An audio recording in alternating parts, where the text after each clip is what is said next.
In today's Locked On Phillies, another big extension for the bullpen, and I'll tell you why it's such a great move for this organization, and the latest from all of the big news down from spring training in Clearwater. Let's get going on Locked On Phillies. You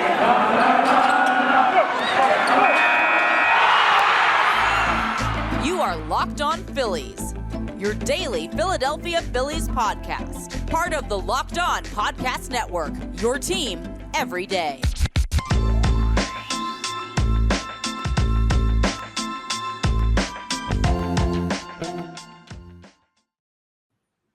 Yes, this is Locked On Phillies. I am your host, Connor Thomas. Been talking Phillies baseball for years over on 97.5 The Fanatic on the radio, NBC Sports Philadelphia on the television, credentialed Philadelphia Phillies media member, and happy to be here with you as your host of Locked On Phillies.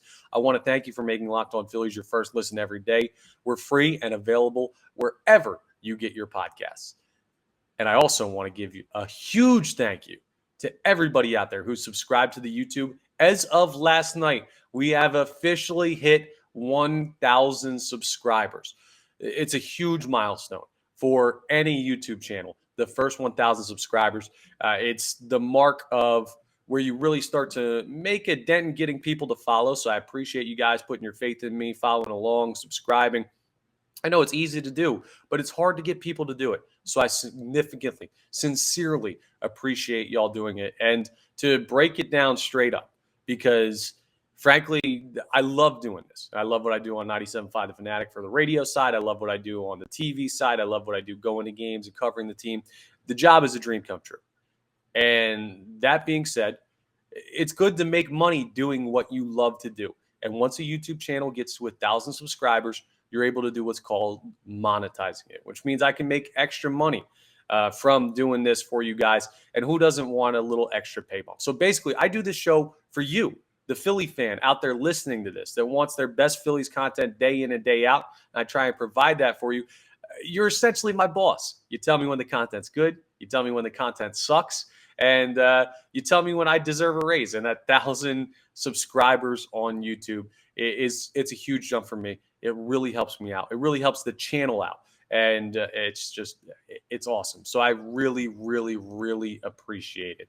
Thank you so much. It's been a long time coming. It's been a long road getting here. And thank you to all of you who have subscribed along the way. We're not done.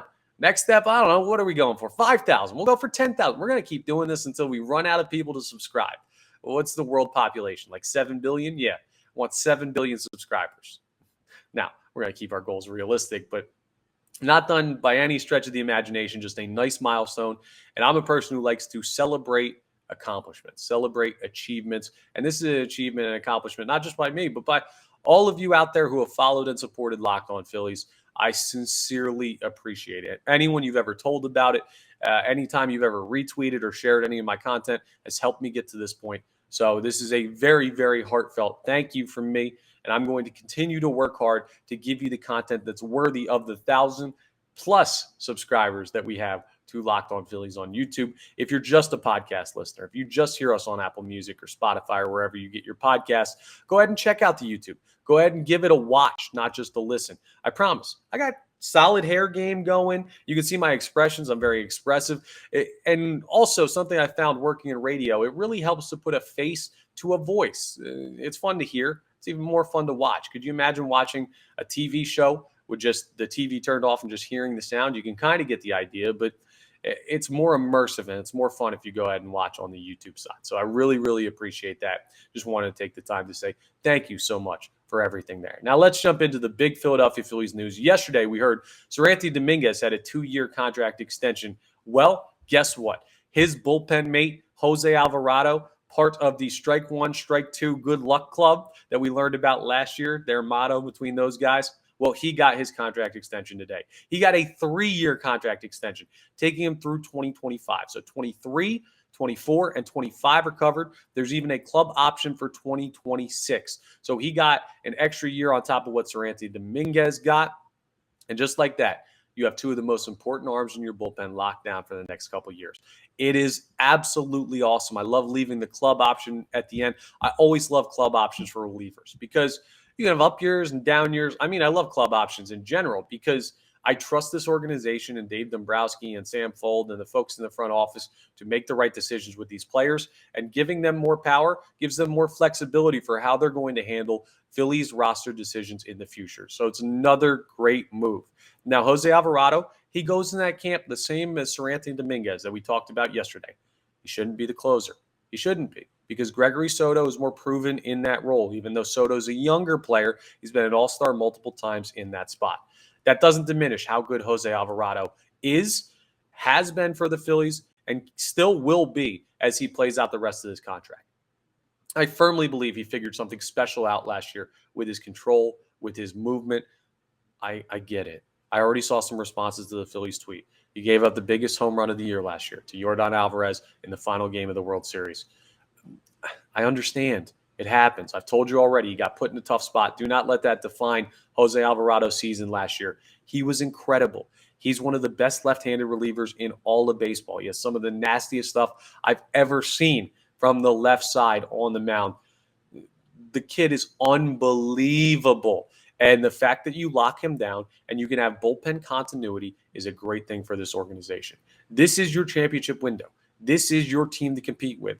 And the longer you can keep these guys locked up and happy for, the bigger that window gets. If the bullpen falls apart next year without Dominguez and without Alvarado, who knows what you're doing at the end of games again. You could turn into the 2019, 2020, 2021 bullpens that fall apart in big spots. Not after this.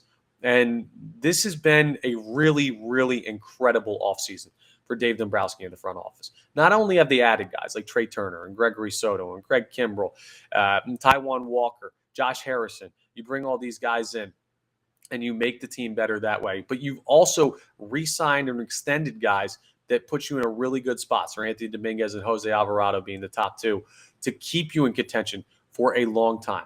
It's absolutely great. This front office has had a near flawless offseason when you look at the paper, when you look at the stats, when you look at the numbers. It makes sense on paper what they're doing to pay these guys.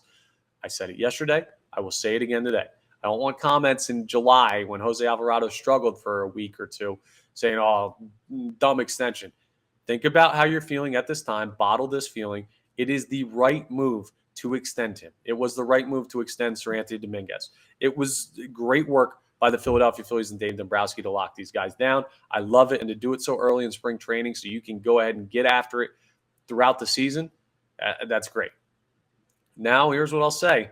There's one more big pitcher that needs a contract extension, and a lot of people are calling for it. Does this organization extend Aaron Nola before the season starts? You did it with 2 bullpen arms in back-to-back days. Could there be a Nola extension coming? I do firmly believe, this is not me reporting anything, this is not me knowing anything, this is my guess. I believe that there have been discussions with Aaron Nola about a contract extension. I believe they could even be going on right now down there in Clearwater. I do think that's something that is going on, the discussions. Now, how real is it? How close are they? I have no idea. Your guess is as good as mine. What I will say is I think they should extend Aaron Nola. I think they should keep him in-house. I think he proved last year he can pitch in big spots, even though his last couple starts of the year left a lot to be desired. I think he earned it. And I think this organization can count on him. I think he's super talented. And I think letting pitchers like that walk away is how you reduce your championship window. He's a big part of this rotation. He's one of your top 2 guys. He's an ace on a lot of teams in baseball, and there are a lot of teams that would be very happy to have him. So if he hits the open market, he will command a pretty penny. Pay him now. Save yourself some money. Cut him an extension. Get him squared away. And do what you've done with Jose Alvarado and Seranthony Dominguez. But even if they don't extend Aaron Nola right now, still, great couple of moves the past 2 days with some bullpen pitchers that have bright futures ahead of them and bright paths already behind them in a Philadelphia Phillies uniform. So great work by the front office. We'll keep you updated on anything they do as we continue through spring training and everything like that. Position players aren't there yet. Well, they're not required to be there yet, but we've already had some. We had some great stuff come out yesterday from spring training. So coming up next, I'll give you an update on all the news coming out of Clearwater from yesterday. You know I got to tell you about my favorite healthy protein bar snack, My friends over at Built Bar make it. You know it. They have so many great flavors. Churro, chocolate chip cookie dough, peanut butter, all this good stuff that you think, how could it possibly be healthy for you? And this time of year, it's really important to be eating healthy. You got beach season right around the corner. You're trying to keep up with New Year's resolutions. This is the month. We're in February. This is the month where people fall off their goals. By March, it's out the window because you're sitting there and you're snacking on candy and chips and all that stuff that might taste good but isn't good for you. Built Bar tastes good and it's great for you. Only 130 calories, 14 grams of protein, only 7 grams of sugar. I know that like the back of my hand because I eat them just about every day after I get done my workout. It's working for me, can work for you, and it's a treat. It's not a task, not a chore to eat these. They taste really good. Try their Built Bar Puffs. Marshmallow in there, 100% chocolate in every Built Bar you eat, and you don't have to wait for them to be shipped to you anymore. You can go and get them at your local Walmart. You can go and get them in bulk at Sam's Club in a 13-bar box. Go ahead and check it out. Trust me. I live and die by these things when it comes to keeping myself in good shape, and you should too. Built Bar tastes amazing, great flavors I already told you about. Go ahead and check them all out. Try Built Bar if you haven't today, and if you had and you like them, well, go ahead and get another box. You're probably near out anyway because they go fast. They're a great item. Help out my friends over at Built Bar. Okay, so yesterday at spring training, we actually saw some position players taking some batting practice, getting some swings in and everything like that. Something I haven't seen yet that I'm excited to look forward to is Alec Bohm, who per some reports has put on about 15 pounds of muscle in the offseason. Is this the year where Alec Bohm goes ahead and becomes a power hitting third baseman? I mean, the man is like 6'5", 6'6", and he's wiry. When you see guys that size, you think, okay, put on a little bit of weight and you should be able to hit the ball over the moon, right? Some guys just don't produce that power swing. But hitting coach Kevin Long, who got an extension this offseason as well, another great extension by the Philadelphia Phillies front office, he's a guy that can create great hitters. We've seen him make big strides in just a period of months with Brandon Marsh out there in center field after he came to the Phillies via the Angels at the trade deadline. We know that Alec Bohm is already a solid hitter at the major league level. He has to be, right? Because his defense isn't all that great. So he wouldn't be up here if he wasn't a really good hitter. And there were stretches last year. I'm not talking about a game. I'm not talking about a week. No, I'm saying there were like 2 to 3 week spans where he was the best hitter on this team. Now, am I going to tell you he's going to turn into, think about power hitting third baseman, Austin Riley from the Braves? No, I can't say that. What I will say is I've heard he's put on some weight. And I'm very interested to see what his swing looks like. But I hadn't seen anything about him swinging yet. I'll tell you what I did see. I saw the first swings by Trea Turner in Philadelphia Phillies gear. And there's a great video out there going around from down there in spring training. I believe Alex Coffey, who writes for the Philadelphia Inquirer, retweeted it or tweeted it out first. It was the first place I saw it, where Trea Turner's down there and he's taking at bats in Clearwater on the spring training field. Now, there's one field, and it's the first one. If you're walking into the spring training complex straight on, there's a field to your left, a field to your right. There's a small like clubhouse in the middle, and then there's a back left field and a back right field. But you're walking in from the parking lot, and the field on your left, right-handed hitters, if they hit home runs, they can hit balls into the parking lot. And, you know, if you played baseball at any level, if you've ever had a kid play baseball, that you're going to your child's games, if you've ever gone to a baseball game at all, that's not like major league, but we're talking like high school or little league. There's complexes that if there's a parking lot, your concern is always people are going to hit cars with baseballs. Well, hey, it happens to major leaguers as well. Trea Turner yesterday was taking batting practice, and apparently he nuked one to left center, gets out. You can hear someone in the video yell car, and then a loud thud.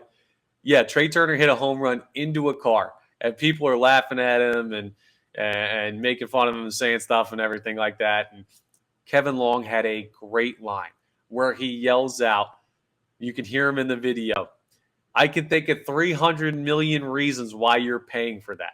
Talking about Trea Turner's new contract with the Philadelphia Phillies, which is great. They're keeping it light. They're keeping it fun, and everybody laughs at it. And it's a great point. Trea Turner has enough money to cover the paying of breaking the cars. But let's dive a little deeper into really what this showcases. I want to go on a little Trea Turner rant here real quick because that news opens me up a chance to talk about Turner and what he can really bring to the team this year.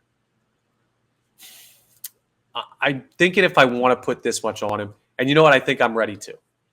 This guy, Trea Turner, is the most important Philadelphia Philly in 2023. He is the most important player, pitcher, position player, either of those. Bullpen, starter, infielder, outfielder, take the whole roster. He is the most important player for this team this year. I'm going to belabor this point over and over and over and over again. If there's a dead horse, I am going to beat the heck out of that thing when it comes to how important Trea Turner is and how good this guy is at shortstop. He's unbelievable. He can hit for power, he can run, he can throw, he can field. He is a 5-tool baseball player. He's going to do a lot of stuff in the running game for the Philadelphia Phillies. I know it sounds like I'm talking football there, talking the Eagles. The running game, I mean stealing bases with the new limits on pickoffs, with the new pitch clock, with the new bigger bases. It's built for a guy like Trea Turner who can already swipe bags at a high level to be even better this year. He's going to be really good defensively at shortstop. But what that video shows, it reminds you, not only can he hit, not only does he have wheels, this dude can hit for power too. For a guy that's not all that big, he can hit for power. And at Citizens Bank Park, he's going to be a really important offensive piece for this team. The best player on this team is Bryce Harper. But Bryce Harper's unavailable for possibly half the season. And that means the second best player, who is Trea Turner, is going to be hugely important. I get JT Realmuto as the best catcher in baseball. He is the best catcher in baseball because he's incredible defensively and he's above average offensively. And that's not something you see often from the catcher position. At shortstop, Trea Turner is elite offensively. Elite. JT's elite for a catcher. Trea Turner is just elite offensively, baseball-wise. He's going to be so important for this team. And guess what? We heard another fun tidbit from Rob Thomson, where he was being asked about the lineup. And he said in Bryce Harper's absence, his plan is to have Trea Turner hit leadoff.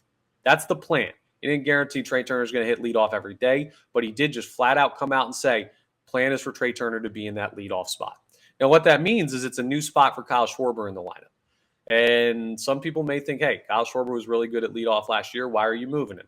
Other people say Trea Turner's the obvious guy to bat leadoff. And I fall in that latter camp because with Trea Turner's wheels, with his ability to set the table for guys like Kyle Schwarber and Rhys Hoskins and JT Realmuto and Nick Castellanos and these power hitters you have in the middle of the lineup, he should be batting first.